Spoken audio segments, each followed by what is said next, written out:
সুপ্রিয় চাকরি প্রত্যাশী ভাই বন্ধুরা, সবাইকে জব ফার্স্ট চ্যানেলে স্বাগতম। আজকের ভিডিওটিতে আপনাদের জন্য নিয়ে এসেছি মাদকদ্রব্য নিয়ন্ত্রণ অধিদপ্তরের একটি বিজ্ঞপ্তি নিয়ে। বিজ্ঞপ্তিতে বলা হয়েছে, মাদকদ্রব্য নিয়ন্ত্রণ অধিদপ্তরটির কর্মচারী নিয়োগের নিমিত্তে নিম্নোক্ত বিষয়ে পাশে বর্ণিত তারিখ ও সময়ে বিভাগীয় নির্বাচন কমিটি সভা অনুষ্ঠিত হবে। বিষয়: সিপাহী পদে লিখিত পরীক্ষায় উত্তীর্ণ প্রার্থীদের মৌখিক পরীক্ষার ফলাফল প্রস্তুত ও যাচাই সংক্রান্ত।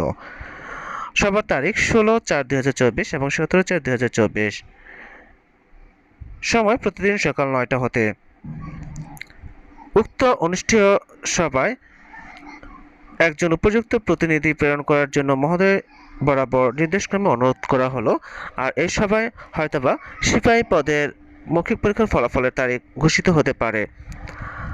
আর এরকম বিভিন্ন চাকরি পরীক্ষার তথ্যবল ভিডিও, চাকরি পরীক্ষা নিয়োগ বিজ্ঞপ্তি, চাকরি পরীক্ষার প্রস্তুতি, প্রশ্ন সমাধান ও ফলাফল পেতে চ্যানেলটি সাবস্ক্রাইব করে বেল আইকন বাজিয়ে রাখুন, যাতে করে পরবর্তী ভিডিও আপলোড করার সাথে সাথে আপনারা নোটিফিকেশন পেয়ে যান। ধন্যবাদ সবাইকে।